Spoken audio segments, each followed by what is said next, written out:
What is up, legends? Welcome to another episode of the On Becoming Legend podcast, where every week it's my job to help you live a legendary life in whatever way you define it. I do this by bringing you content and lessons from my own life and interviews with legendary people so you can learn from our stories, our mistakes, and avoid them in your own life. This week, I'm interviewing the legendary Sherry Traxler. She's an author, speaker, coach who is passionate about health and energy. She currently holds a master's degree in health promotion, is a certified personal trainer, health coach, nutrition specialist, and intuitive eating counselor. And if I included all of the credentials that go with that, it would have been an alphabet soup of letters that follow behind that. She's also a national speaker for the Medical Fitness Association and has led fitness episodes for Viacom Cable. For leaders, Sherry will help create a lifestyle of authentic energy, and for companies, she develops a wellness culture to improve health and productivity. Her book, Go Forward, 28 Days to Eat, Move, and Enjoy Life God's Way, is on Amazon. She's married, lives in Goodlettsville, Tennessee. Sherry, welcome to the show. Thank you. It is fantastic to be here, my friend. Yeah, I've been super excited about this because, as we've discovered, we're basically the same person. Yes. So Absolutely. same Enneagram, same Myers-Briggs, ENTJ, 1 wing 2, and then we both have the personal training background. So yes, very curious to see where this goes. Female version. Yeah, exactly. We're even talking over each other already. That sounds like 2 ENTJs, honestly. Just got to get let their voice be heard. Yes. So the first question I typically ask, and I'd love to hear you talk about, so college, did you go? If I did the research correctly, you did go to college. I'd love to hear you talk about why. The correct answer would be because I knew with what I wanted to do that there's no way I could do it without a college degree. There's some things you can do in life through just experience, but other things, like, not that I was going to be a physician, but I wouldn't want a brain surgeon going, oh, I haven't been to school for this, but so I knew if I was going to help people with specific things with their health, with their fitness, with their stress, with their everything else like that, I knew I was going to need to get some professional education. The other reason is because both of my parents were teachers. So basically, if you didn't go to college, you were going to be disowned. Yeah, I'm glad you brought up both. So it's good to hear you at least had some idea of what you wanted to do and you went and did that. But yeah, there was definitely the pressure from parents, which I think, and the reason I asked that question, because we all face that, right? I mean, it's kind of the, if you live in most cultures, there is the understanding that after high school, you're going to go to college, and that for many parents, that's the only way to have a better life is to get a degree and move on that. So I'm glad you talked about that. So when did you realize you knew that you had some idea that you needed to get this education in order to help people? When did you realize that you wanted to do that? Oh, not when I wanted to go to college, but when I wanted to get into health and wellness. Right. When I was in 3rd grade, I am one of Really? those, yes, I'm one of those really, really blessed people that, okay, I already told you both my parents were teachers. Yep. So I came out of the womb being asked, what do you want to be when you grow up? And by kindergarten, I knew I wanted to be a maid because maids organize things and clean things. As an ENTJ, you can probably relate to needing some of that. So that was what I wanted to be. And then I discovered, no, I like cleaning my things. I don't want to clean up other people's stuff. Right. By 3rd grade, though, my mom, constantly asking and noticing traits about me, would keep saying, do you want to be a nurse? And my concept of a nurse, other than changing bedpans, was that they helped sick people get well. Mm-hmm. And I said, I don't want to help sick people get well. I want to help well people stay well. I want to help well people make the most of their life. And so there wasn't a lot of that available. You could be a sports trainer, which is what my brother ended up going into, or you could work with a diseased population, a registered dietitian working with, diabetes patients, things like that. But there wasn't what I wanted. Mm-hmm. By 11th grade, my mother was my high school English teacher. And when we did our little career papers, I found this thing called exercise physiology. And I said, that is what I want to do. So I had already started saving for college by then. I was a pretty little independent girl, 7th grade, started saving for college. And so that's where I landed, was going to college for exercise phys. That's awesome. So where did that come from though? Because third grade, you're what, 11, 10, 9, 8? You're like 8 or 9 years old in third grade. So where did that desire, I would love to hear you talk about where the desire in general came from, and then specifically the focus on helping well people stay well. Because that seems to me that that's kind of a separation in the mind of an 8-year-old that it wouldn't happen for most 8-year-olds is what I'm trying to say. Right. And it wasn't, I think some of it, honestly, and this is an encouragement to all the parents out there, asking those questions, whatever you ask is what's going to be important to your child to think about. So because my parents were asking me that, not in a pressured way, but just in a, let's discover who you are. Let's discover what's important to you. They would have been perfectly fine if I wanted to be a construction worker, as long as I went to college and was a construction worker. Right. Fine with anything. So having someone see those interests and then go, well, what about this? What about that? And form those interests and see what the strengths were. When I played piano horribly, so they did not encourage me in that way. I mean, they encouraged me to do what I wanted to do with it, but they didn't say, oh, you should, go be a concert pianist, or however you pronounce it. And then as like one story sticks out in particular, I didn't understand heart disease, of course, in third grade. I didn't understand those types of things. Right.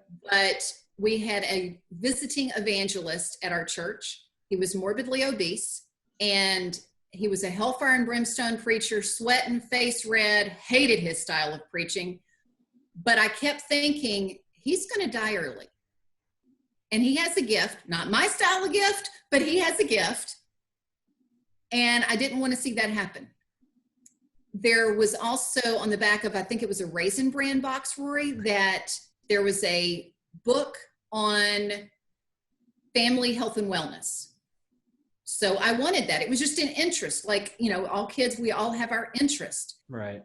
And I said, Mom, I want to read that. She's like, well, it's not really written on an elementary school level. I was like, well, then you can help me read it.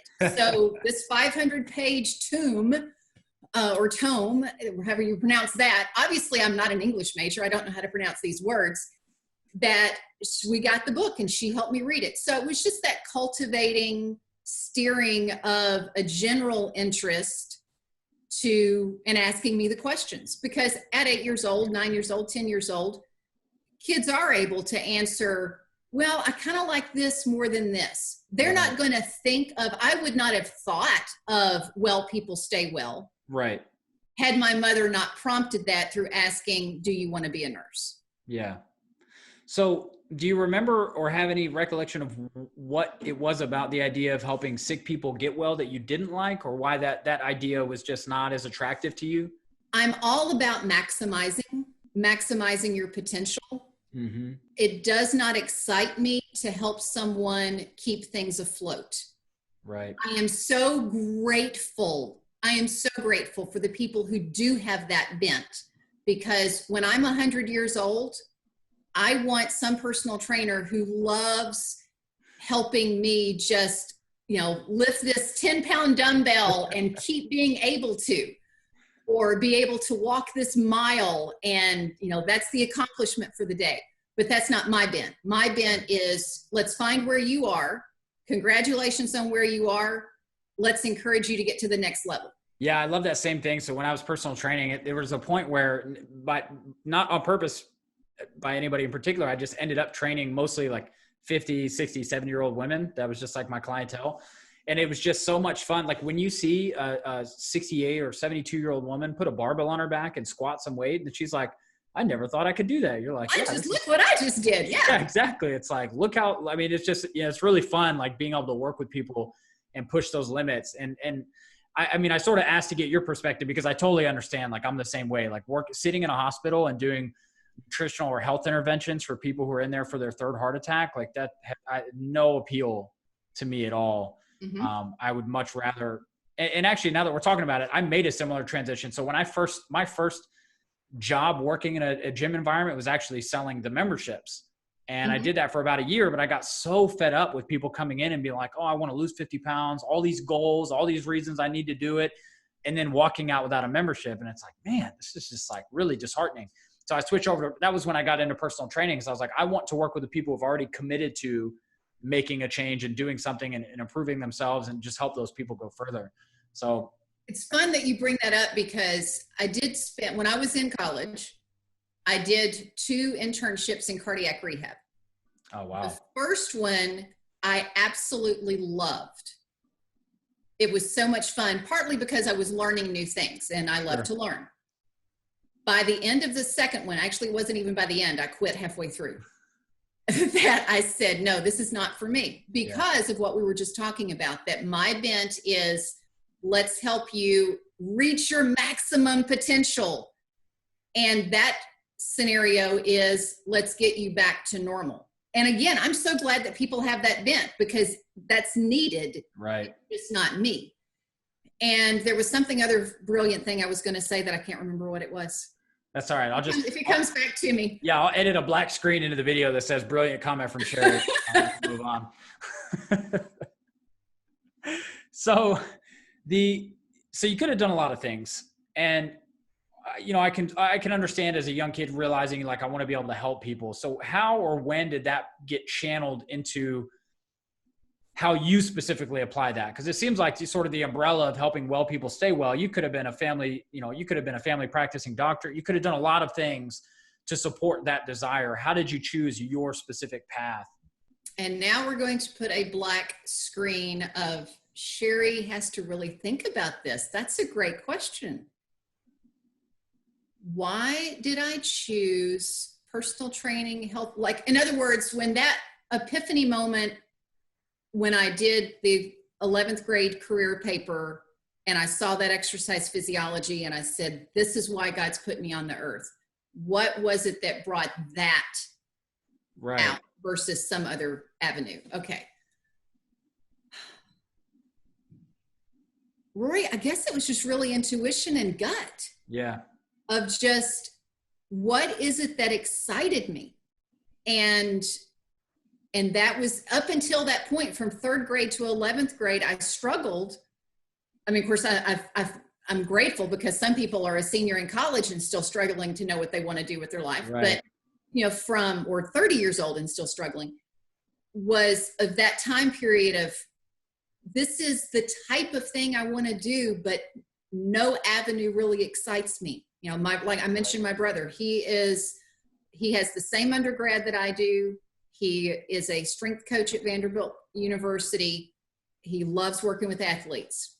Not my gig.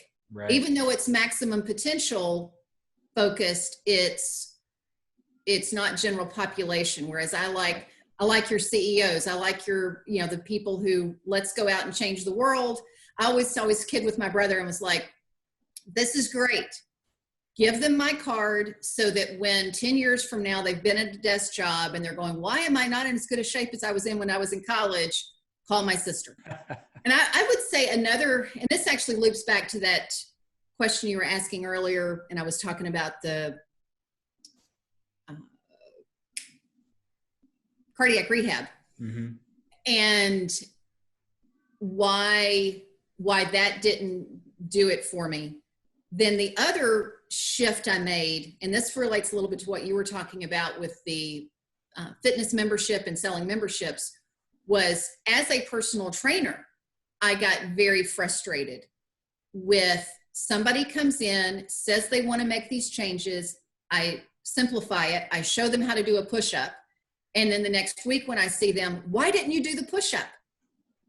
So around that time is when health coaching became a big thing. And that's working on the mental piece of it, of how to make habits stick. And I was so blessed that you didn't ask about this, but I'm going to tell you anyway, now that I'm talking about it. I was so blessed that when I was at Vandy, one of the psychologists that I was a colleague with studied under the person who started the whole adherence movement, did all of the initial research out in California of how do you get people to adhere to a health habit. And so I got to study under the guy who studied under him and have been able to really help clients then with making those habits stick.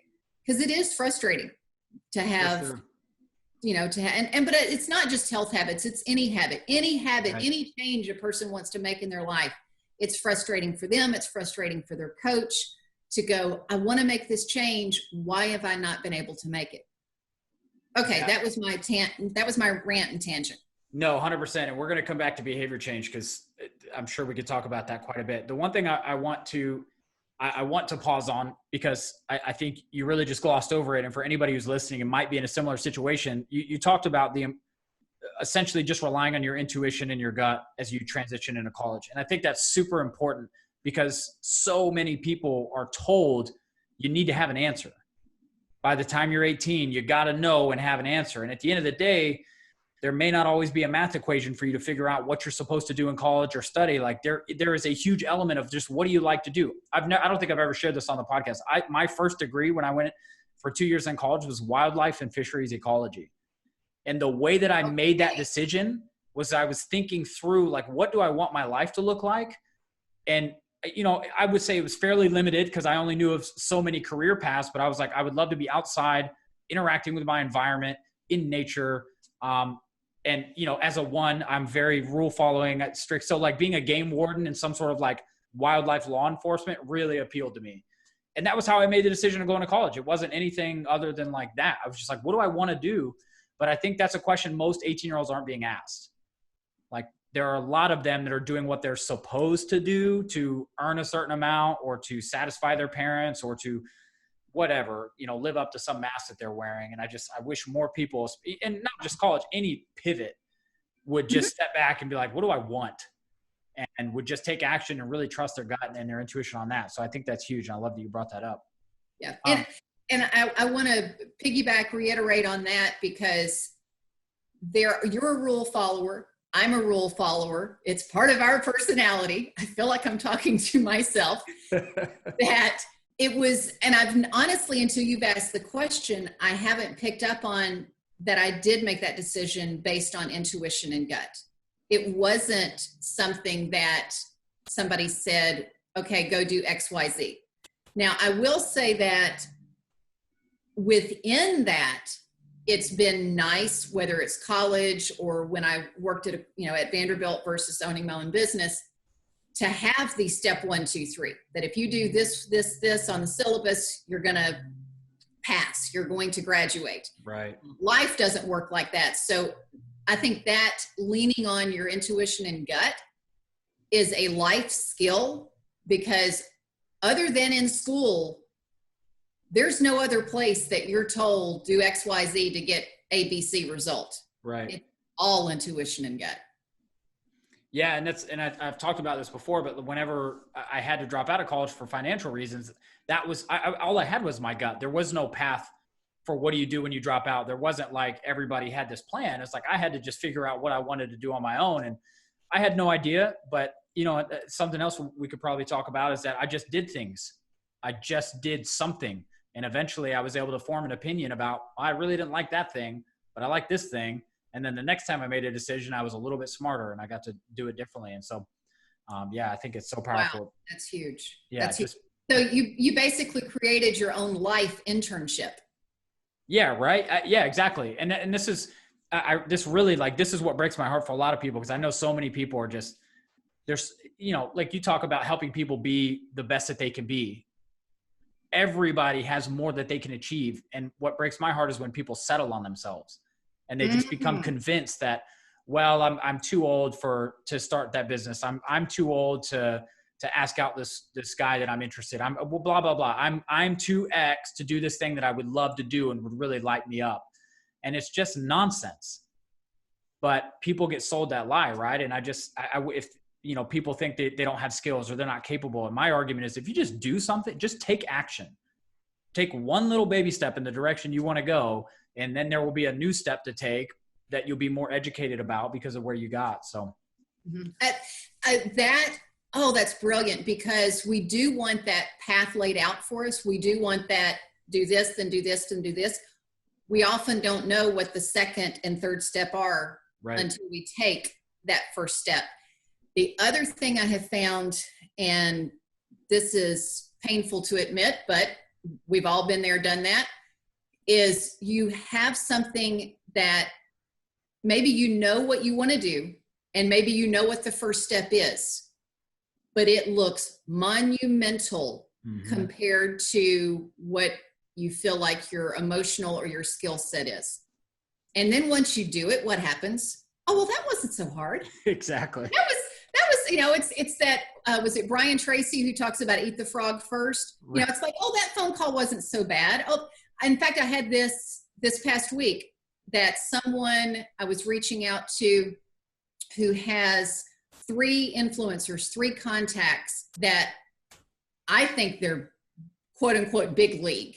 Yeah. You know, they're sitting at the big kids table, and like, oh man, I want to ask for a connection to them, but how do I do it and all that? Well, but then once I got the intros written, because that way he doesn't have to write the intros for me. I'm writing the intros and say, can you just cut and paste and put, you know, introduce me, cut and paste, make it as easy as on him as I can. Yeah. And I sent it off and I thought, oh, well, if I'd known it was going to be that easy to do, I would have done it last week. Yeah.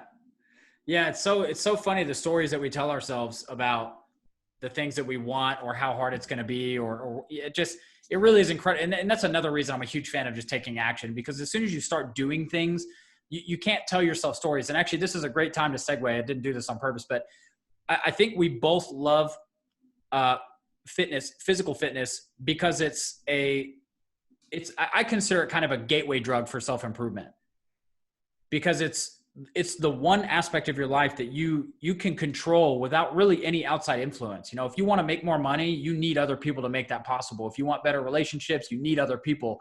But for you to get in better shape requires just you. And the other thing I love about it is that once you do actually start to make progress, there's no lying to your subconscious about whether or not you did it. Like, you can't lose 10 pounds and talk yourself out of the fact that you just lost 10 pounds. Like, it's blatant in your face proof that you are capable of growing. And I think that doing that opens up people's minds. Well, what if I started reading a little bit more and improve myself intellectually or spiritually or mentally? And so I love that element of, using physical wellness as a way for people to just realize that they're not as limited as they thought they are. I'm curious, what your thoughts are on that, if you have a similar perspective, or how you approach that with your clients. Can I answer yes and no? Sure. So if someone in a normal relationship with food and a normal relationship with body image, yes. Both myself and some of my clients that have had unhealthy relationship with food or unhealthy relationship with body image, because that's the downside of that whole 3rd grade thing and right. all that, is you can lose those 10 pounds and look in the mirror and still feel like you haven't lost it. Sure. But for most people, yes, it's proof. And I do definitely agree with, when you make those shifts, one of the biggest things I see happen actually there's 2 big things, probably more than that, but the 2 that pop to mind. One is, you've proven to yourself, I'm a person who has self-discipline. Right. One of the things I teach my clients or teach friends or anybody is, your actions teach you what to believe. So regardless of what the scale says, regardless of if I've gotten the outcome goal that I want, if I got up and got my butt outside and walked this morning, or ran this morning, or lifted weights, which did all 3, it tells me I am a person who follows through on my commitments. It tells me I am a person who cares about myself enough to take care of myself. It tells me all these things. If someone is not doing that, they're not getting that daily reinforcement of, I'm a person who's worth taking care of. Right. I'm a person who can meet my goals. I'm a person who can take action even when I'm really not in the mood for it. It's like, I was talking to one of my clients who has some guy that she listens to as an inspirational, motivational, whatever. And he's run every day for 10 years. Mm-hmm. Even if it's a half a mile, he's done something, because it's part of my identity. It's who I am. Yeah, that's so huge. And I love it. Yeah. I love what you said about, people caring about themselves, because it's so true. Like, everything that you do is communicating back to yourself how much you value yourself. And if you're never doing anything for yourself to take care of yourself, then what is the message there? I mean, what if you were another person and you treated them the way you treat yourself? Would they think that you care about them? Wow. That's good. And I love that so much because, yeah, it's like you said. I mean, this is something. So our mutual friend, John Michael Morgan, he was talking about this the other day. People like us do things like this. It's like people that love themselves take care of themselves. Yes. Like, period. And yeah, all day long, I'll judge somebody by their actions in terms of like really determining how much they value themselves. And and you mentioned actions. Just to reiterate, for anybody who's listening, I encourage you, don't put yourself down, beat yourself up if you've not reached some outcome goal that you want. You don't have direct control over the outcome related to your fitness. You know, I'm going to lose X amount of weight by X time. You have influence to that, but you don't have direct control over it. Right. You do have direct control over, did I get up and get my workout in? Did I turn off the TV so I could get to sleep on time to get a good night's sleep? Right. That's so valuable. And I think that's probably a lesson that applies to everything is you don't ever really control outcomes. You only control the action that you take. Mm-hmm. And yeah, it's so true. And I think that's where education really has helped me. I've always just been, similarly to you, been fascinated with the body and how everything works. When you start to understand the number of processes that are going on in your body at any given time, cellular and enzymatic and digestion and your heart and your brain, it's like, you don't control any of that. Like you said, I mean, there's trillions of cells in your body doing different stuff all day long. Like the most that you can do is just give them the right stuff and, kind of hope the rest of the system works out in your favor. But yeah, you definitely can't make your body shed weight. Yeah. And you think about, let's take another spin on this. Stress. People are feeling stressed right now. Right. You don't have control over the external situation. You don't have specifically control over chemical reactions going on in your body. But you do have control over, am I going to stimulate the relaxation response in my body, or am I going to stimulate the stress response? Yep. So there are certain things you can do to trigger one or the other. You have direct control over that. Yeah. And I really relate to that because a few months ago, I mean, I've drank coffee most of my life, but a few months ago I had to stop because I just noticed myself. There were an increasing number of days where I felt a level of anxiety that was hard for me to control. And I firstly don't like feeling out of control, especially when it comes to my body. It's like my last bastion of like, no, this is something I do control, my mindset, my body. I'm not giving that up. So when I was like observing this in myself and I was like, why am I like so stressed? And all I could really come to is that, my lifestyle has changed a lot over the last year and a half. I've been solely focused on building businesses and working for myself. And that's probably, having additional kids is just like another layer of stress. And the coffee was just too much. Like it used to be okay, but it's not okay. So now I drink decaf and it actually, I mean, it's made a huge difference. So like, I'm really grateful that I listen to myself, but yeah, it's, you listen to yourself, back to that intuition and gut. Yeah, exactly. And I mean, it's, I'm not going to say it sucked. The coffee, even the decaf I drink is pretty good, but yeah, it was, gosh, what were you, cause you were just talking about, yeah, you're choosing, are you going to do the relaxation or the fight or flight response? And I didn't want to choose that anymore. It didn't feel good. I didn't like how I was acting, and so I had to choose a different thing. And I think that's super powerful. You mentioned this earlier and I have a note in here somewhere for it. So yeah, this is a quote. I think it was from your website. I went on my first diet to lose 2 pounds at age 9. So yes. There's a lot to unpack there. I would just love to hear you share your experience and tell us a little bit more about that. So we talked about the pleasant, happy side of Sherry knowing what she wanted to do when she was really young. Yeah. Then there was the dark side. And the dark side was, yes, I was all into health and wellness and enjoyed exercising, but my family was one that the women dieted. That was just what the women in my family did. And so when I was 9 years old, I was like, oh, okay, well, cool. It's time for me to go on my first diet. I want to be like all the other women in my family. Right. So I bought, and I wish I had it. I'm looking at my bookcase, like anybody watching on YouTube can see me looking at where I'm looking, but I was looking to see if I had my first Actually, it's on one of my videos that I'll give to you. It's All a right. picture of the first diet magazine that I ever bought when I was 9 years old. And I was so proud. I bought it with my own allowance. And just to lose 2 pounds, because that's what we did. And the unfortunate part of that, Rory, is it did start the whole yo-yo thing and the diet mentality. And because it doesn't stick for some personalities, but for those of us who have that rule and like to follow rules, it definitely had that sense of something external is saying, this is how you should eat. Mm-hmm. So I followed it as well as I could until it started the diet mentality. And then so I had anorexic symptoms by the time of junior high.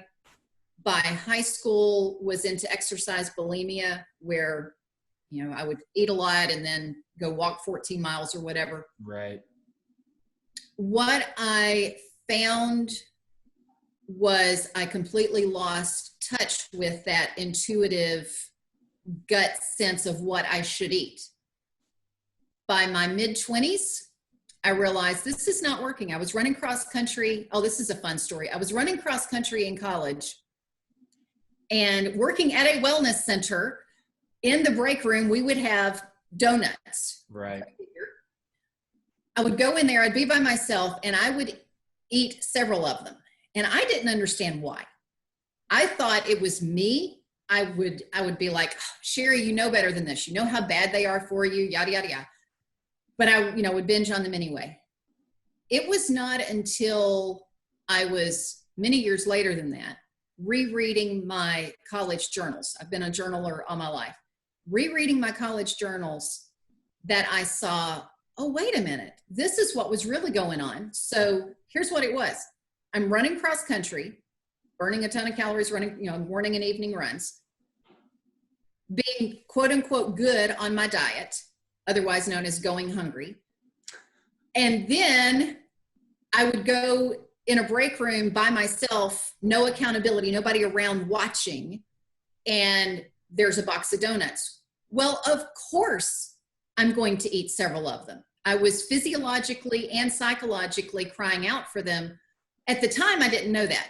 But after breaking free from diets and understanding that you can eat healthy without being on a quote unquote diet, Right. Looking back, realized that's what was really going on. That's so fascinating. And it's such a complicated topic because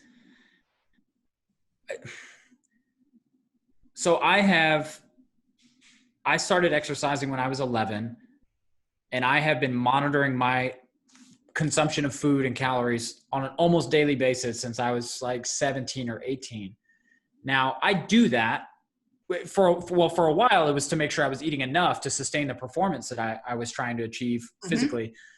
And now it's kind of the opposite. I want to make sure I'm eating the right amounts of the right things to be able to maintain my weight, even though I may not be as active. And so I have different motivations. But for me, like, monitoring serves a really good purpose in my life. And it helps me know, hey, I'm eating enough, I'm not eating enough. How do you balance that? I guess, how do you coach somebody who does have that tendency towards obsession or disordered eating to be able to get the benefits of watching what they eat and eating the right things? I mean, where do you draw that line, and what does that look like in actual practice? That's a wonderful, wonderful, wonderful question. A lot of it depends on, is what the person doing helping them or hurting them?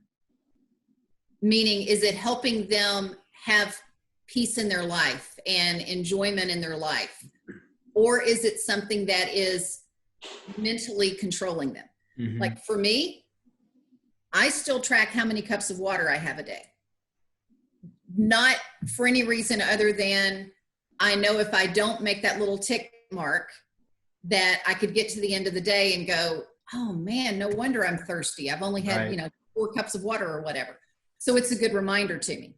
If somebody is tracking at a high level that, how many, vegetable servings have I had today? Have I had enough protein for the amount of lifting that I'm doing? Right. Something along those lines. And it is adding more to their life than it's taking away. And they mess up one day and they put their head on the pillow and they're like, oh, okay, big deal. Who cares? But if they're putting their head on the pillow, beating themselves up, or they can't think about anything else hardly, it's become a disruption. They are like, one of my stories is going to a Christmas work party, potluck, and everybody else is out there having a great time talking. Their mind is on socializing, meeting each other's spouses. I am in the bathroom, terrified, coaching myself. Okay, Sherry, you can go out there and you can just have the veggies you brought. I know that Sally brought this delicious whatever, but if you have one bite of it, you're going to lose control. If there is fear around food, if there is a sense of berating yourself, if there is a sense of loss of control in either direction, then it's an issue that we need to start working on. If it is just simply, you know what? I like being able to know that I've had enough vegetable servings and had enough protein grams. And if I miss it for a couple of days, who cares? It's just kind of thumbnailing it so that I'm having the performance or the energy that I want, then you're fine. One of the things I teach clients that's just a thumbnail is called a powerful plate. And for anybody listening, just draw a circle on a piece of paper, draw a line down the middle, take one of those halves and draw a quarter, take one of those quarters and draw off a little sliver. And now you've got approximately what most people need in a day for sustained energy. Half of your volume being vegetables, approximately a quarter being a lean protein, approximately a quarter being some type of complex carbohydrate, sweet potatoes, whatever, and then a little bit of healthy fat. Some people need a little bit more of one or the other, but that's a good template for people to start with. If it's something tracking as simple as that, that's normally not going to cause issues. Right. Your thoughts on that? Yeah, no, that makes perfect sense. And I just have a couple of follow-up questions. So like, that's a good example that you gave of like the Christmas party where somebody might be they might be following their diet to a T and they're feeling great, whatever, but then suddenly they're around all of these trigger foods and comfort foods and all that. How do you coach somebody through that scenario? You know, they maybe don't yet have I hesitate to use the word discipline because I recognize that for some people it's an addiction. I mean, it's much more than just a lack of discipline. It's like they're chemically or emotionally or whatever hooked on sugar and fat and carbs. So I'm just curious, how would you coach somebody into navigating a situation like that where they want to do their best, but they also are kind of have to be exposed to these triggers? Number one is everything is a learning experience. So if somebody goes in there and they either don't eat anything because of fear, or they eat everything because of it's triggered, or they don't, this was the classic for me, they don't eat anything while they're there, they just eat the carrots and celery, and then they go home and eat the bag of chips and the bag of cookies because they feel deprived. It's a learning experience to figure out why. Right. Why is it that someone experienced that? Because we know several things related to food. One is if you deprive yourself physically or psychologically, there absolutely will be backlash. There's massive amounts of research we could do a 5-hour call on. We also know that there is a sense of autonomy, that if Rory tells Sherry, you can or cannot have this, you have just crossed a boundary. Right. That only I can do. If Sherry tells Sherry that she can only have this, she has just crossed a boundary on herself that her body was supposed to tell. So when someone is, let's take that scenario of going into that party. For me now, when I go in, because I know there's nothing off limits, anytime I want anything on that table, I can have it. So there's no fear of deprivation. I also know I don't have a rule set up around I can or cannot, have something. So I'm not trying to protect or defend myself against this false boundary. Now I go in and I'm like, okay, so it's just chocolate. Yeah. So let me give you an example. Now that I'm free from all of that, several weeks ago, a couple months ago now, I was going through, I had a piece of chocolate square Savored it. Oh my goodness, Rory. It was just amazing. Best chocolate ever. Went back a little while later, got a second one. Oh, it was amazing. It was so good. Now, not quite as good because we do know that the second and third bite of something, the taste does diminish. Right. I was getting ready to go back for a third bite. And I said, whoa, time out. What's going on here? It's not that I couldn't have it. There was no rule that said I could not have it. But I knew that something was up because 3 pieces of chocolate, your body's not going to crave, a lot of chocolate. And realized, oh, there was this sense of I can have it anytime I want it. And as soon as I allowed myself mentally that freedom, the desire went away, and there we go. So it's really looking at why is a person losing that control. And typically it's because of some deprivation background, diet background. Does that help? No, yeah, it does. And it's a complicated topic for sure, because there's a lot, like you said, that goes into it. And I can't remember where I heard this, but the concept they were talking about was basically like there's multiple types of hunger. You could be emotionally hungry, you could be spiritually hungry, you could be physically hungry. And, the idea is to only eat when you're physically hungry and then handle the rest of those other hungers in the way they need to be handled. Yes. Yeah. Which is, and the reason I say this is complicated is because this whole topic there's a huge psychological component to it. Possibly a trauma component to it for anybody that struggles with these things. And it is work to unpack all that. Yeah. And I agree. I mean, it's why, like for me, I'm a certified intuitive eating counselor. There's all this training I have to work through depending on what's going on with somebody. And then even outside of me, if we find that there is trauma, if there is something beyond that, then okay, let's go to my team members, some psychologists, some people who have things outside of my wheelhouse. Let me give everybody listening something real quick, the basics of intuitive eating so that you're able to figure out, what's going on and what it would look like to intuitively eat. So remember 4 letters, HWSS. As you just mentioned, Rory, only eating when you're truly physically hungry. Noticing what those hunger signals are. Then the W, what do I really want? Not just what do I want right this second, but how do I want to feel an hour from now, 2 hours from now, tomorrow? The first S is eating slow and savor. So enjoying your food, not eating distracted. We know we eat 10% more calories whenever we're eating distracted. Mm-hmm. And then the second S is stopping when you're no longer hungry. That first S is a tricky one because you just mentioned emotional eating and those types of things.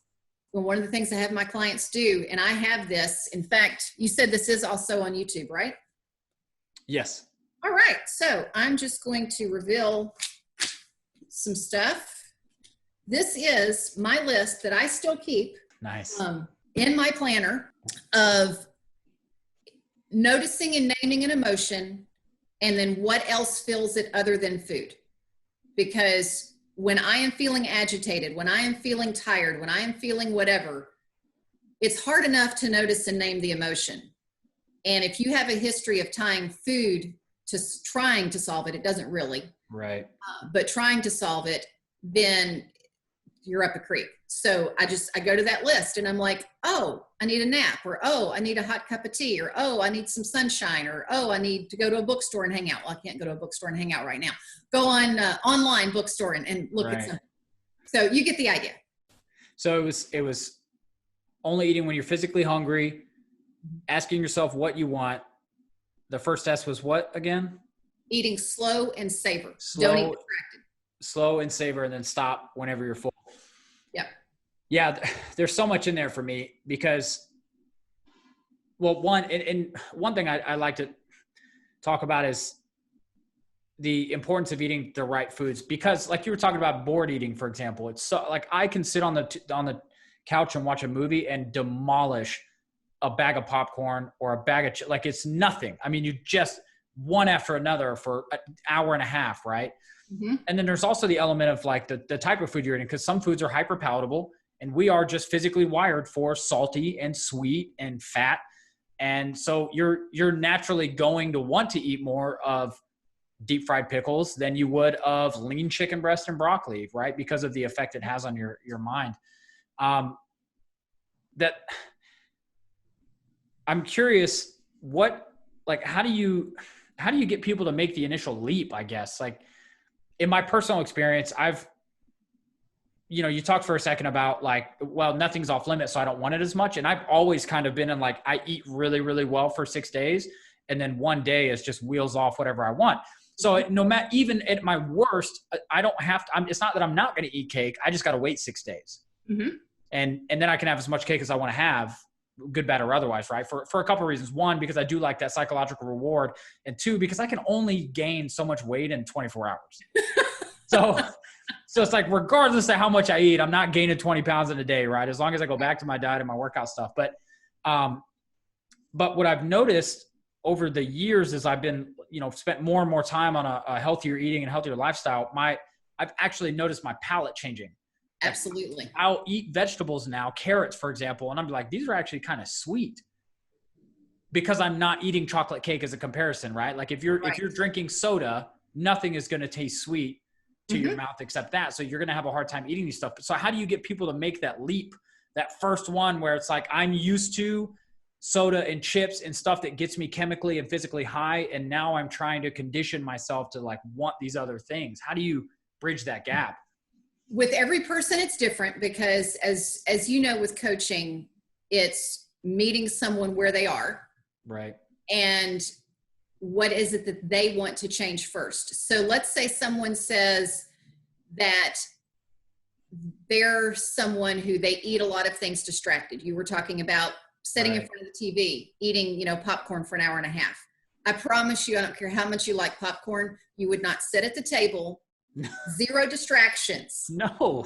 Plate of china piled with popcorn and just sit there and stare at the wall. It's not going to happen. Right. So for some people, that is in fact, I've got a client right now that was the first assignment she chose for herself, was sitting down every time that she ate with no distractions. Well, she's a competitive bodybuilder.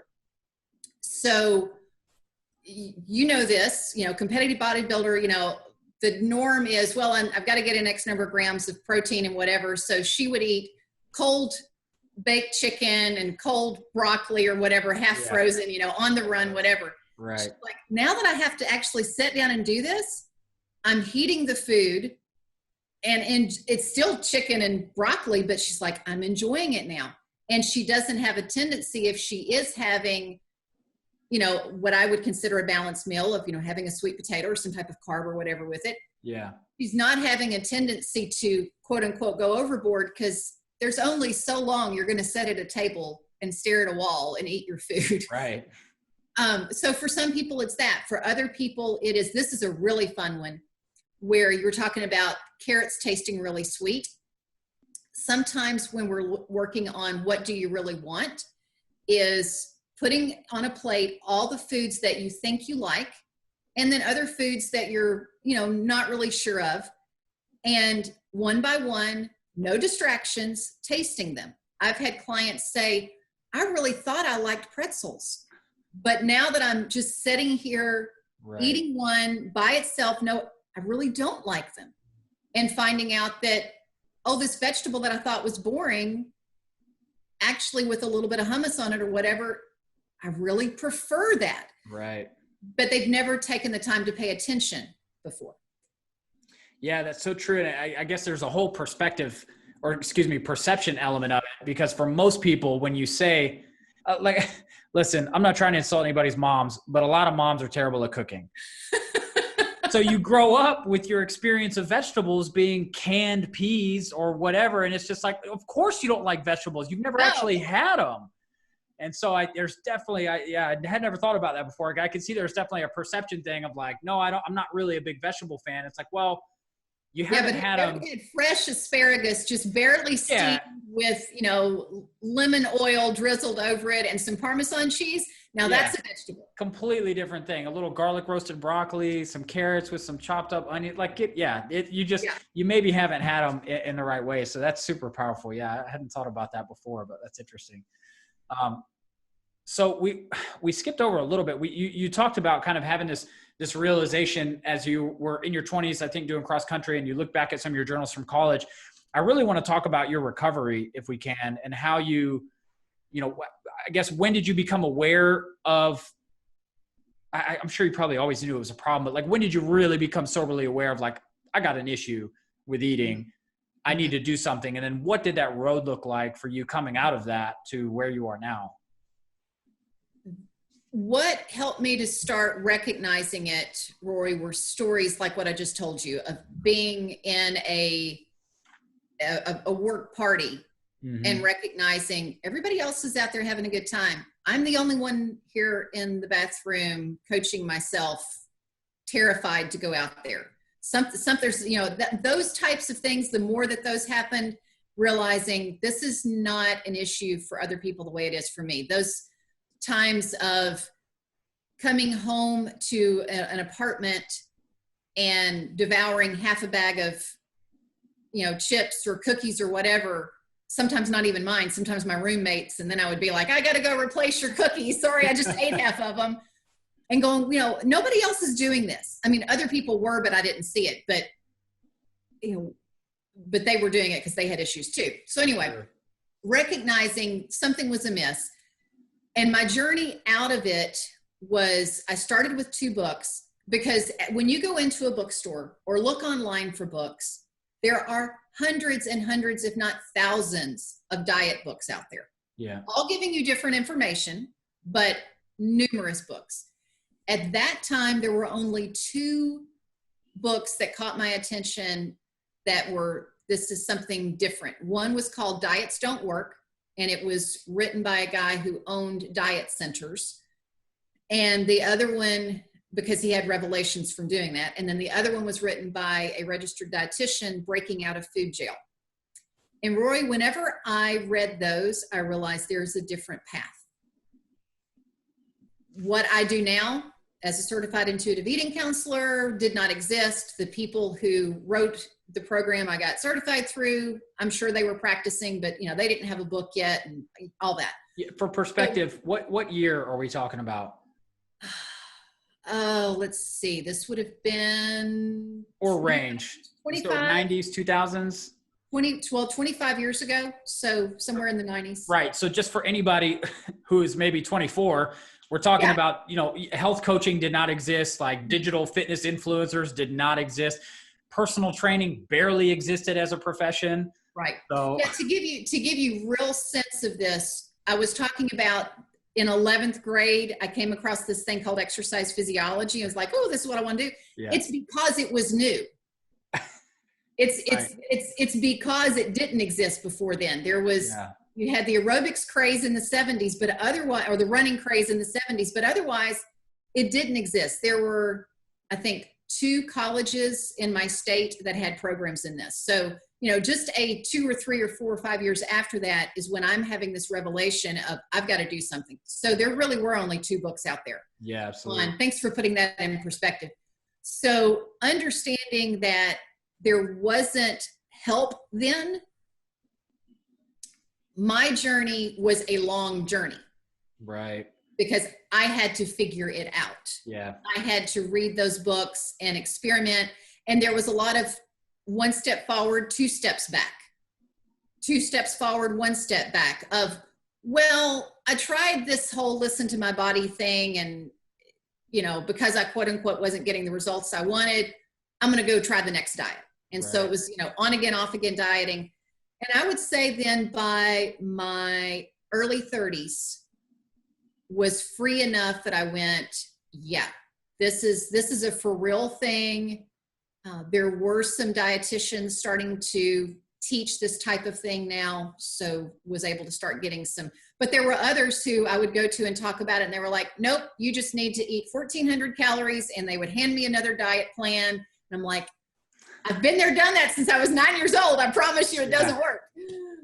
That's so funny. I read a statistic somewhere that there's a certain personality type that does well with that kind of a diet. And it's that personality type disproportionately goes into like registered dietitian and nutritionist roles. So it's why nobody makes sense to them. They're like, of course you should just do this. It's what we should do. Yeah. Well, we know that statistically, we know that 92 to 95% of all dieting fails. So those are the people that make up the 5 to 8% Right. that it actually works for. Yeah, absolutely. Yeah, and the irony is, you know, there are still professionals out there that are struggling with their own issues and all this. True. So, gosh, I had a question for you and I can't remember what it was. Oh man, I really wanted to dive into it too. I should have written it down. So what did the journey look like from there? So you obviously at this point had sort of walked your own path and kind of figured this stuff all out on your own. And then at what point, or were you at that time already coaching people? I mean, what did the transition look like to where now you're facilitating this for other people? Mm-hmm. I was teaching it. I was working at Vanderbilt Medical Center at the time. And so when we would go in we would go into junior high and high schools and do programs with the girls to help them with body image and things like that. And I would teach the component. I was like, oh, I've got something that'll help them. So I was teaching the component. And that was actually when I came up with that HWSS model. So this was before getting certified, before even knowing, you know, about the intuitive eating people and all that. And so I would say by maybe about 10 years or so ago was when I said, it's time to start doing this quote unquote officially, and started working on the certifications and coaching people through that. That's awesome. And so one of Jason, one of our mutual friends, I was talking to him about how you'd kind of impacted him, and I don't have his whole story, but yeah, it's super powerful for him, and he's been doing great. I mean, he's several months now of what I can only understand to be a complete shift in his diet and being comfortable with it and all that stuff. How do you coach people through, you know, life changes? And what I mean is, like, I don't eat the same way now that I did when I was 24. And I don't think eating that way would make sense for my body right now, but I've been able to make those changes because I've stayed educated about just in general, you know, like health and nutritional information. But then also I'm just willing to test anything on myself. You know, it's a really, like, I'll try keto, I'll try cyclical keto, I'll try, you know, carnivore, I'll try whatever, just to figure out what works for my body. Is there a system for coaching people into like how to let their, you know, their habits adapt as they get older or change? Or is that part of the intuitive cycle that you try to teach them? It's part of the intuition. It's all about paying attention internally more than the external. The external is there only as information and a guide. So you were just mentioning some different quote unquote plans. Right. Those for the 5 to 8% of people that, you know, are going to stick hardcore with something great. Sure. But for the rest of us, those are, oh, well, you know, maybe my body will respond well to this. Like for me, I know my body through experimenting does better with a little bit more protein than carbohydrate. My husband's body responds better with more carbohydrate than protein. So there's nothing wrong with using external information. Right. As long as you are not using that as the end all be all, but using it as well, let's see how I feel on this. Right. Pay attention to that intuition. Let's see if this is something that gives me sustained energy. And then also what does the health research say about it? You know, if somebody says you're supposed to live on nothing but cabbage soup and, you know, pork rinds, great, but I don't think the health research backs that up as being something long-term going to be what you need.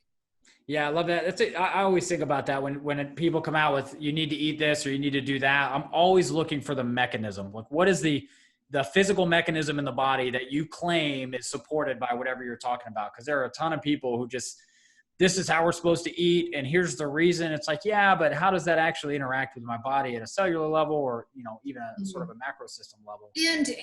And also recognizing that once something hits the bookshelf, yeah, it is at that point most likely a fad. You've got to go back, and this is one reason having somebody who knows what they're talking about helps. You have to go back to, where does this start? Like, right. I'm probably going to make some enemies here when I mention this, that keto,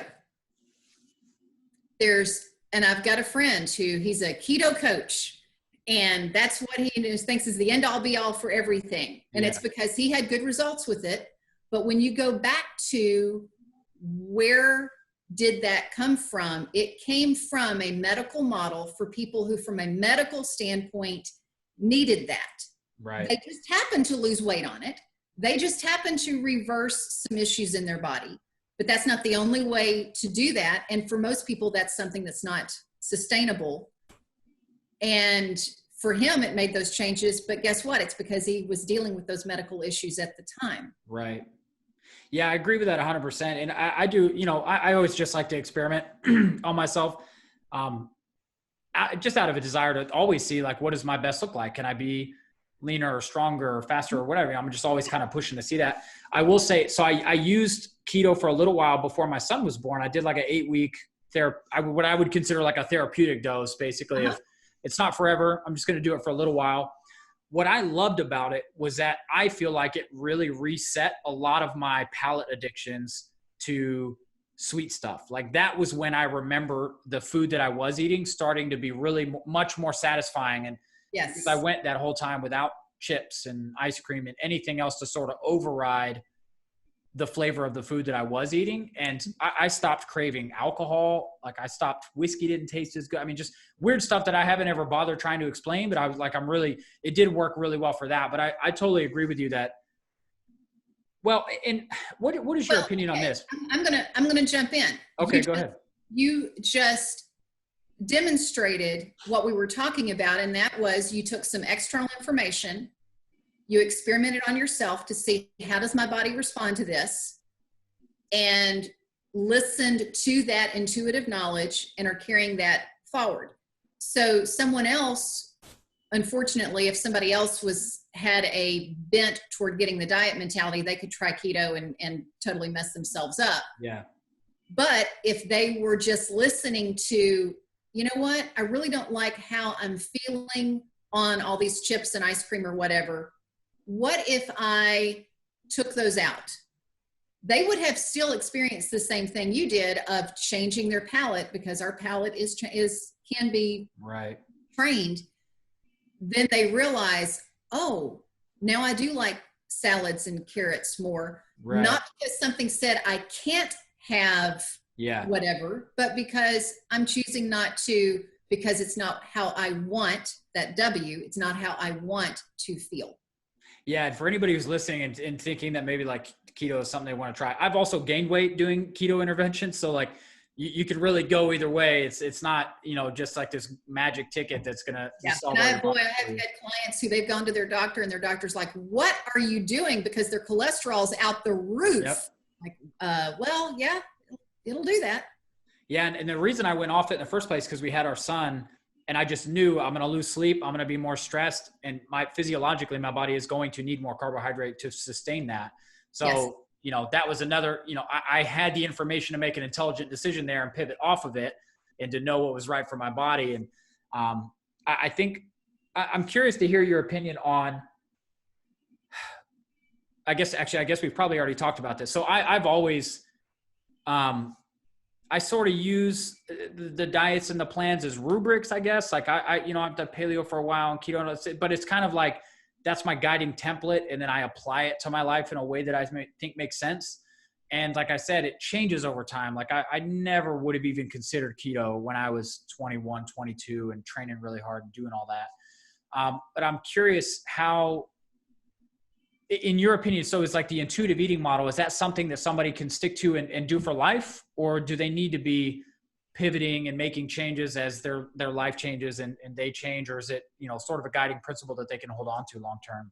It is absolutely a guiding principle they can hold on to forever, because it is what we all did as children. Right. When you have 3 kids and they are 100% all intuitive eaters, I don't know if you've experienced this. I've seen some kids do this where they will want a particular food for a couple of days and they will not want another particular food. And the next week it's reversed. Yeah. Or something along those lines. Well, right. Maybe their body is calling for a particular nutrient or whatever. We would not have survived to this point in our humankind if we were dependent on external rules telling us what to eat. somehow my great, great, great, great, great, great grandparents knew what to eat. Yeah. And it wasn't an external rule. Their body tells them, just like the kids, your body tells you what it wants, when it wants it, and how much it wants. Yeah. Because I don't want to forget to bring this up again. I'm going to write this down because I do want to talk about kids. I actually had some questions for you on that.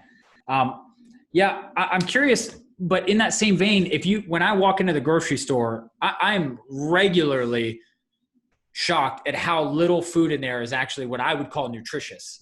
Right. I mean, it's just like most of what's in there, probably 15% of what's in there is you could live on. I mean, and have no problem. All your needs be met, all the nutrients you need.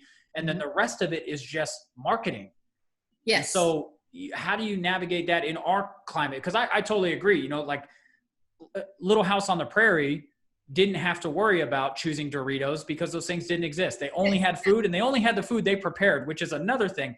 If you have to find and shell all of the nuts that you eat, you will not overeat on nuts. Right. I promise you. So there's just that element of now where like food is so easy. Like how do we tap into that intuition, because we're marketed to with food messaging and the packaging and the flavors. I mean, just all that stuff. Like how do we find that balance in our modern world? First, I'm going to touch the nut thing because that is so funny. Years ago, 20 years ago now, I was teaching a workshop. And this was when 20 years ago, carbs were good and fat was bad. Right. It was the other fad. Well, somebody asked me, well, how many nuts should I eat? You know, how many? I said, okay, let's go back to how did God make it? Well, you know, it falls off a tree. It's in a shell. It's like, how many would you be willing to eat if you had to shell them? She's like, well, probably about maybe 10, 15. I said, well, there you go. Yeah, right. That's probably about what you need at one time. Yeah. So your question of you go into the grocery store and you are assaulted with all of these items that their color on the packaging is designed to make you crave them. Everything is sized differently than what your body wants. I mean, you know, a muffin in the 1950s was, 2-inch diameter, and now it's 20 inches. It's only a slight exaggeration there. How do you combat that? It just means we do have to work harder at being intuitive, because when it means you have to work harder at, okay, I've had that first Dorito. How do I feel? How did it taste? I've had the second, I've had the third. Oh, and that fourth one, you know, it's starting to lose its flavor. It's not quite as flavorful. Okay, good. That means my body's had enough. Put it away. Next time I'm physically hungry, I can have it again. Where we get in trouble is that distracted eating. You sit down in front of the TV or the computer, you're working on something while eating them. You're halfway through the bag and you haven't tasted most of it. I remember somebody said this once, you know, what would it feel like if you woke up tomorrow morning 10 pounds heavier, and you woke up 10 pounds heavier because somebody had force-fed you cookies during the night and you didn't get to taste any of them? You would be angry. But we do that to ourselves. Right. We eat them and don't pay attention to them. But when we pay attention to them, we notice that after the second, third, fourth bite, doesn't taste quite as good. That is your body's cue. Good, that's enough for now. Yeah.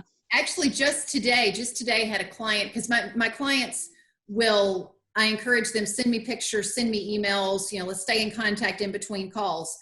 And they sent me a picture of their lunch plate that they had put back in the fridge that had, you know, 6 or 7 bites left on it. And she said, this is the first time this has ever happened, that I didn't finish my plate, but I'm no longer hungry. I had what I wanted. I'm no longer hungry. It's going back in the fridge. I can have it later. So when you're assaulted with all of those messages of try this, eat that, supersize this, whatever, you do have to work harder tuning into your body, but your body will tell you, you know what? I really didn't like those pretzels. I thought I did, but I don't. Yeah, that's so powerful. And it's funny you say that about like leaving food on a plate. That's like a new phenomena for me. I say new probably in the last like 2 years, but where I would like eat until I'm full and then that's it.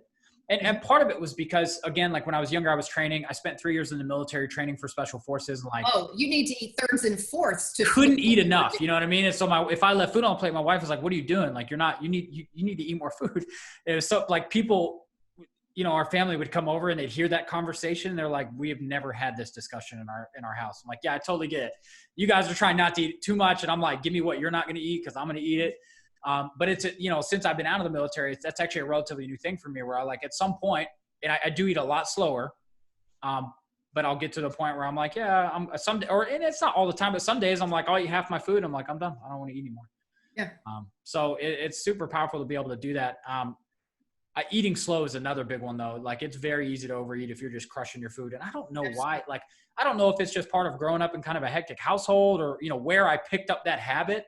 But man, you put food, it was like a race to the bottom, man. Just see how much you can get. I don't know why it was, but I'm sure everybody. It's a combination, everything from you've got a school lunch where you've got 8 minutes. Yeah, sure. And you go in the military where you better eat now because you don't know when you're going to get your next meal.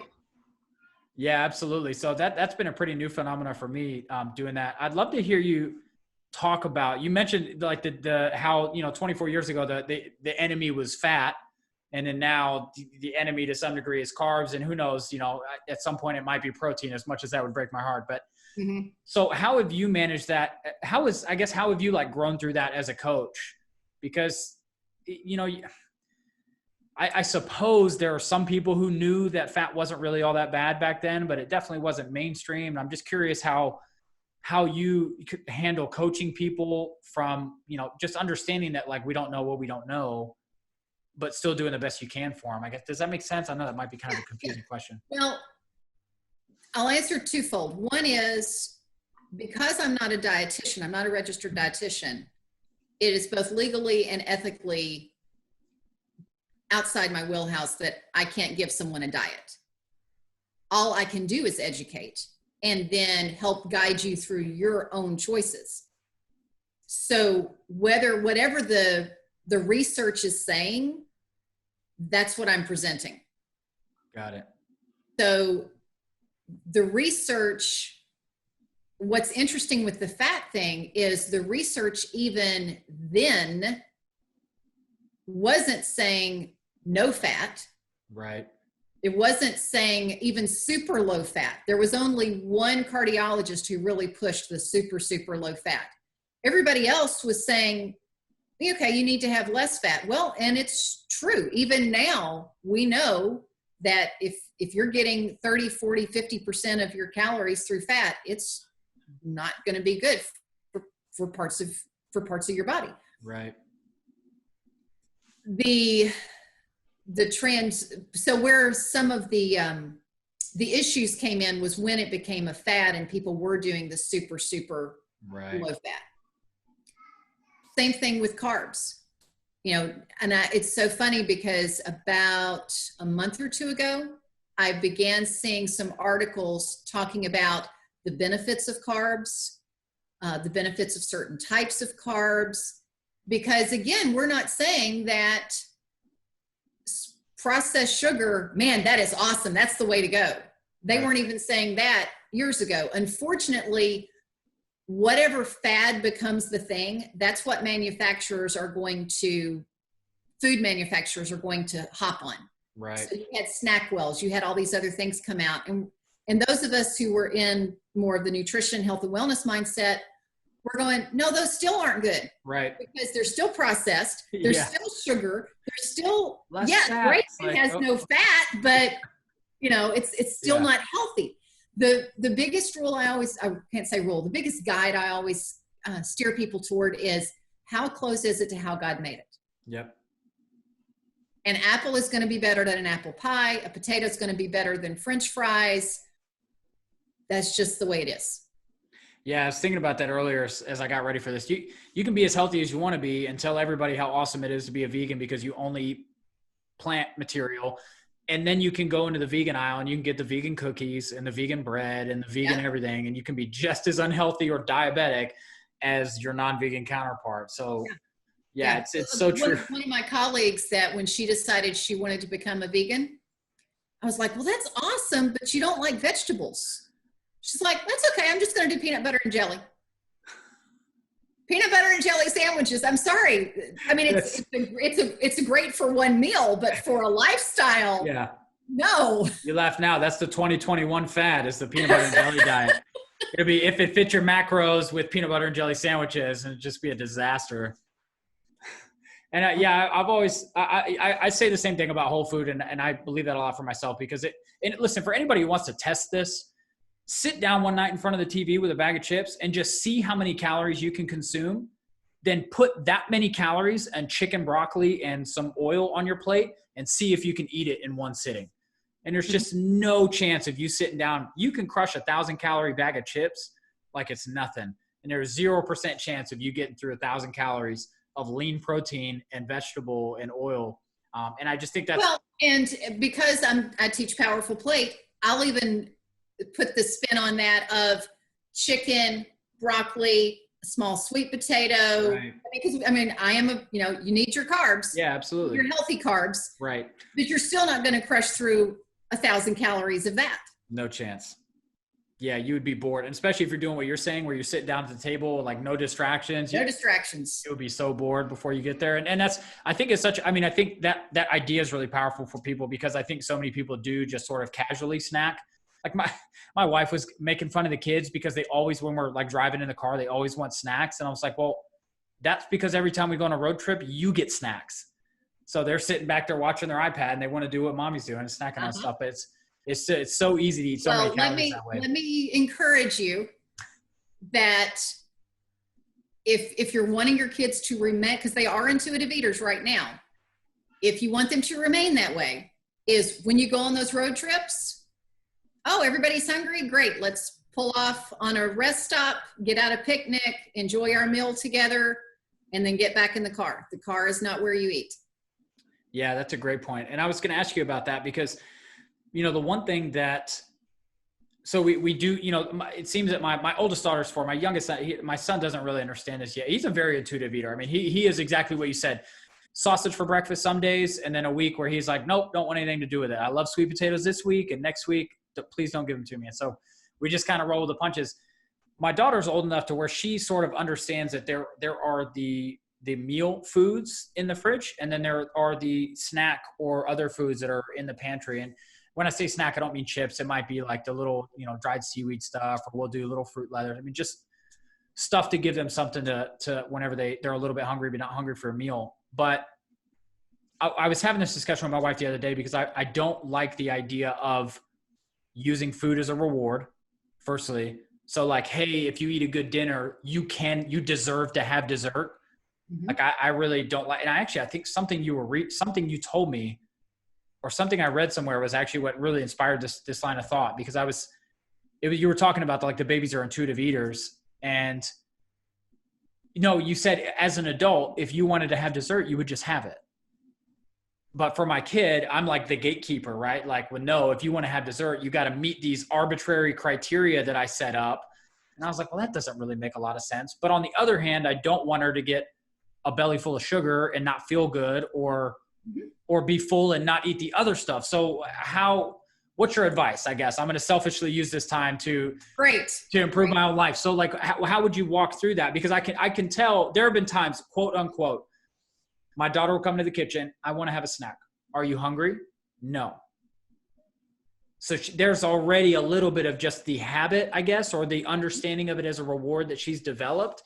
And I'm very conscious of the fact I'm not too concerned about her, like her weight or any of that. But what I don't want is I don't want her to develop disordered eating, because that's a real threat, especially for young girls. And I want to make sure that what's that? And younger. Yeah, absolutely. And I want to make sure that her relationship with food is healthy. And it's going to be a few years before I can have a logical discussion with her about it. So how would you apply that, I guess, tactically? Well, and this is great questions, because I get these questions. First question is she able to understand if she goes, I want a snack. Are you hungry? No. Okay, well, let's wait till you're hungry. How would she respond to that? She's fairly compliant as kids go. So, I mean, there might be a little bit of back and forth, but I think eventually she's going to say, okay. And what we do a lot of times is she doesn't finish her breakfast, lunch, or dinner. We'll just keep it in the fridge. And as soon as she asks for a snack, she just gets that food back. That's a great way to go. Yeah. And so, and there are some mornings where she'll eat her whole plate in one sitting. And if she wants to have a piece of gum or something, we let her, like, okay, great. Yeah. Also figuring out, asking her questions to discern is if it's boredom. Right. Because even at 4 years old, if they have either seen mom and dad, or if they've been, watching TV and eating something, it starts to train them to, if I'm doing something, I need to be eating along with it. So finding out if she's bored and then dealing with that in another way. If she is not physically hungry and she's saying, and you do end up with that back and forth, reassuring her that the food is always going to be there. I don't think at this point she would have a fear of deprivation. I know some kids who have come out of an orphanage certainly would have that fear, but reassuring her that, honey, the food is here anytime you're physically hungry, but we wait until we're hungry to eat. Another thing that you can do around mealtime, I don't know what do you all normally talk about around mealtime? Oh gosh. Like when you're sitting down for a meal, what's the family conversation? You have a newborn. You don't have conversation. Why am I asking this? Well, yeah, I mean, there's some of it, but I'm like the 4-year-old really leads it. Cause like, me and my wife might be quiet, or we're feeding my son or taking care of the youngest. And so she just talks about her day, and, we just sort of banter about different stuff. It really. I encourage you to start talking about the food, at least for part of the conversation. I like that. So that she begins to get an appreciation for the slow and savor. Right.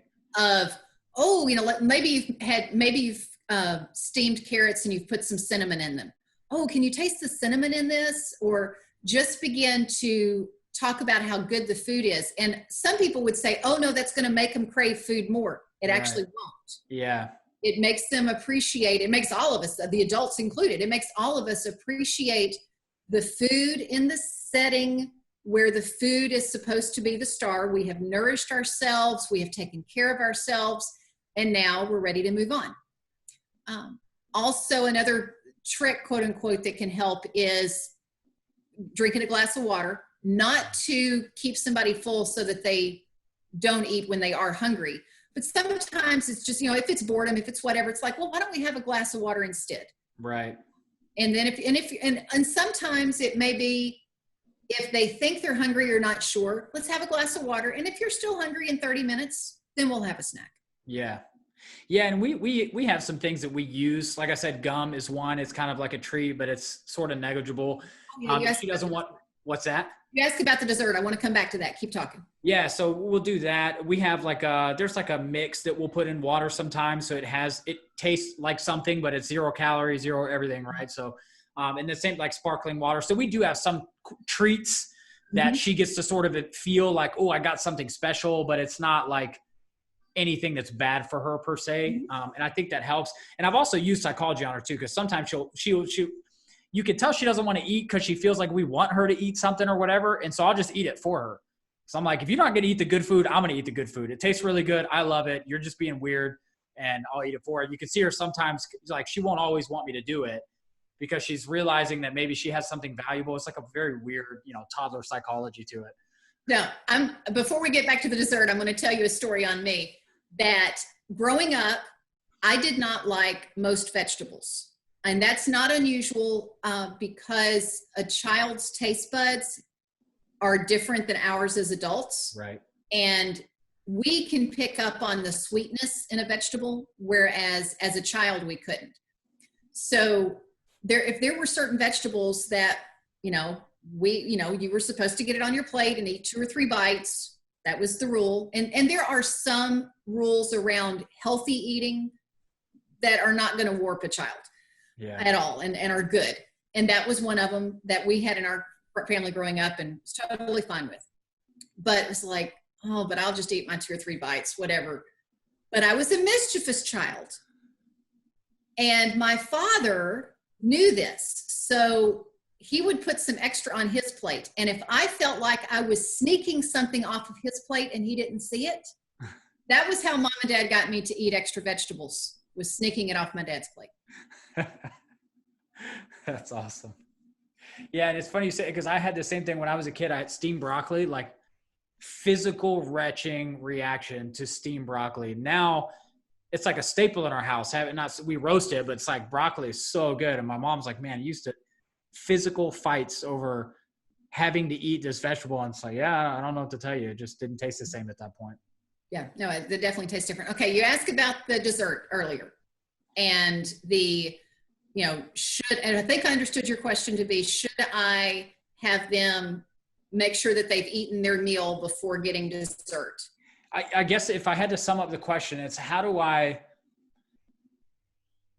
allow her to have dessert in a way that doesn't foster, an addiction for it or like a real, like emotional craving for it, but in a way that doesn't sabotage otherwise, healthy fundamental eating. Mm-hmm. You've already answered your own question in the last part, and that is the healthy fundamental eating. You as the parent, you are her prefrontal cortex. Right. So you get, you're getting to make those decisions and teach her in that. So to teach her that this is the healthy food that God made to fuel your body. The dessert is not a reward for having eaten that, but it's something, unique, special. You don't have to have it every night. Let's eat these things first. Try everything on your plate, however you want to, do that. And then having a small dessert after that. But if she's like, I don't want this, but I want the dessert, I'm like, right. No, you really do need to, this is your fundamental food first. And there's absolutely nothing wrong with saying you need to eat this food before you have your dessert. Yeah. I mean, just to clarify too, like we don't keep most bad food in the house. Like we don't, like when I say dessert, like we'll make popsicles at home from frozen strawberries and mint that we got out of our garden, like probably a handful of grams of sugar in total. It's basically like her eating fruit. But behaviorally, these things are treats for her. Like there's stuff that she wants, or we might have some gluten-free pancakes on the weekend and she wants to have those every day. And so we do, a lot of times we do tell her, no, I want this. Well, here's your options. Well, I don't like those. It's like, okay, well, tough. Mm-hmm. But I just want to be sensitive to the fact that, I am thinking for her, but I also want her, emotional connection with food to be something that is, natural. It's not like, well, when dad's not looking, I'm going to go in there and sneak whatever and get my hands on. That type of thing begins to happen when something is deprived versus delayed. Mm. Okay. So it's, if you are that makes sense, depriving her of something, it's going to mess with her. Right. If it's delaying for, nope, we're saving that for dessert for tomorrow night. Right. Maybe you've made something, it's cake and it's on the counter, but it's for, a birthday tomorrow night. Yeah. That's delayed, but you still get it. Right. Yeah. She's, now that you're saying that, she's great about that. Cause for birthdays, she'll help my wife make the cupcakes and do all that. But then she knows, like, special occasion, you don't get these until tomorrow, and you get one. And it really actually worked in our favor for my son's first birthday. She ate, I don't know, probably 1.5, maybe 2 cupcakes, and she felt terrible. And so even now, a year later, she's like, well, I can't eat too many cupcakes. My stomach will hurt. It's like, yes. She's an intuitive eater. Exactly. You will not feel good if you eat a bunch of sugar and don't eat anything else. So right. Yeah, and that is a great lesson that's going to carry her through life now, of knowing, my body responds great to 8 cupcake after a solid meal. My body does not respond well to 2 cupcakes on an empty stomach. Yeah, absolutely. And I'm so glad, I'm just really thankful for everything that I've learned and also like developing my own eating habit. Cause that's just one area where I just really want her to be okay, because it can, my wife struggled with disordered eating when she was younger. I mean, it can be such a barrier if you don't do it right. So, man, we have been talking for a long time. I still have questions though. So I have a couple more questions, and I promise. We could do this in a 2-parter. I don't care. I have a couple more questions, things that I just wanted to cover. And then, we may have to do a second one, because I feel like we could just talk about nutrition and health and stuff for hours. So No, I'm saying as far as if this is too long, you can always cut this. Chop it up and we'll make part 1 and part 2. That's actually a good idea. I might have to do that. We were talking about coaching and kind of how things change over time. I was just curious to hear you talk about something you've learned recently or discovered recently that has made you a better coach, or if there's like one thing that stands out that you uncovered about either about yourself or about the material recently that has made you better at what you do. Okay. I'm going to answer this and make sure that none of my clients hear it. No, I'm teasing. I will share this with them. My own working on me makes me a better coach for them. And here's what I mean by that. Our friend John that you've mentioned, John Michael Morgan, who not just a friend, he's my coach. And he has just been so helpful in helping me own my confidence. And how that translates to my clients is whenever I used to, now there are some things, if somebody came to me and said, you know, I have been dieting for 10 years. I want you to teach me to intuitively eat, but I don't believe this, this, and this. I'll be like, then we're not a good match, you know, because that's the essence of what I'm going to teach you. But if there's an area that maybe it's something new that I've learned, or maybe it's something that they're struggling with that I have not personally struggled with that exact same thing. Mm-hmm. Even though inside I'm going, I know how to help them. Right. I know what questions to ask them to guide them through this. The schooling part of me, because I do believe in the external rules and the education and all that, I'm like, oh, but my degree didn't cover that. Or, oh, my certifications didn't cover that. Mm-hmm. No, Sherry, go back to that intuition and that gut that you had as a kid. Let that lead you now. If you know through years of experience and everything put together that this is the right thing to ask this client, ask it with confidence. And it's been amazing, some of the transformations that have happened in my clients. It's been amazing, some of the doors that have opened for me to get to work with different companies that had I not, and then of course be able to help their people. If I had not done that work on me to go, yeah, it's all right if I sit at the big kids table. Right. It's all right if I own this and go, yes, I know what I'm talking about here. Then I wouldn't have stepped out and they wouldn't have gotten the help that they needed. I hope that made sense. I kind of stumbled. Yeah, no, it does. I love that. And I think that's a universal thing. I think everybody at some point faces a challenge or some sort of problem that they need to solve and has to ask, who am I to solve this problem?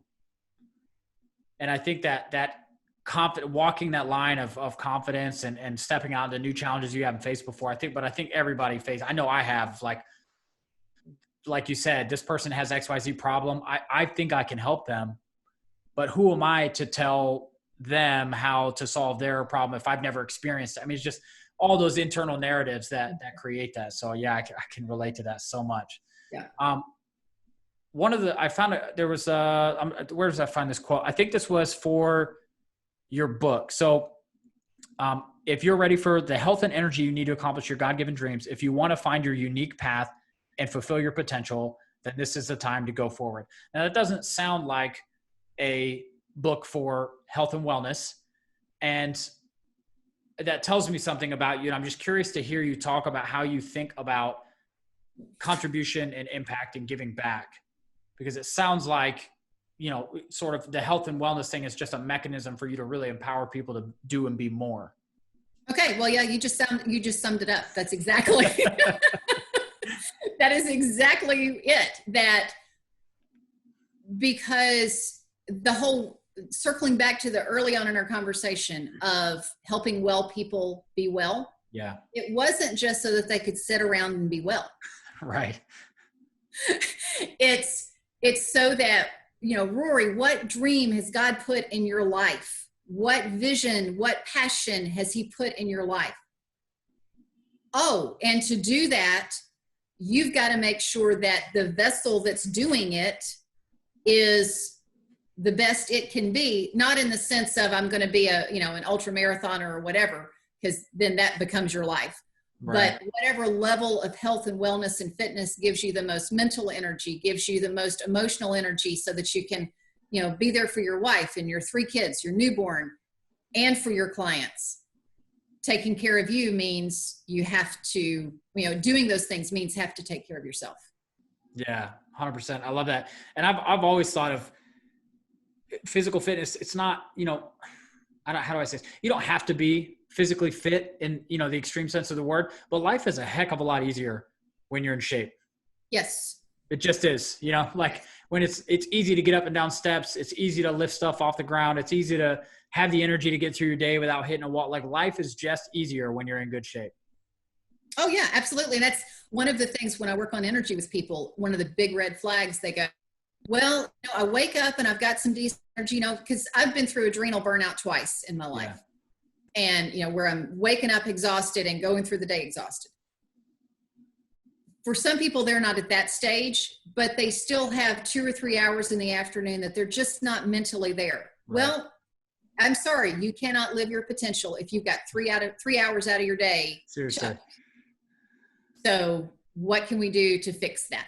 Yeah, absolutely. That's awesome. Well, we've talked for a long time about a lot of stuff, and it has been a blast.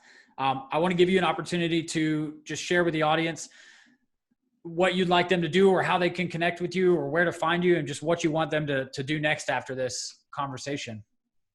For those of you that have struggled with the whole shame and guilt around diets and dieting and diet mentality and confusion over all that, I do have a free guide for you. And it also includes how to get fit the sane way, because we don't want to have workouts take over your life. Right. We want them to be adding to your life. So I've got a free guide. If you go to my website, which Roy will put in the show notes, it's The Vireo Life, TheVireo Life.com. That is there for you to get. And also, if you want to go a deeper dive on that stuff, my book, Go Forward, is on Amazon. I have it on my website too, but frankly, it's just easier for me if you order it off Amazon. Fair enough. Yeah, and I'll put links to all that, as well as the social media profiles if people want to connect you that way. I'll put links to all that in the show notes. And I've got a YouTube channel, and I've got probably over 150 videos now on nutrition, exercise, making habits stick, because if you have this sense of, I know what to eat, I know how to exercise, but I'm having trouble making it part of my lifestyle, which is where I'd say 90% of my clients land, is how do I make this part of who I am? I've got tons of videos to help you on that. That's awesome. And then one last question, and I promise I will let you go and be respectful for your time. What does legacy mean to you? Black screen with thinking. There's nothing wrong with thinking.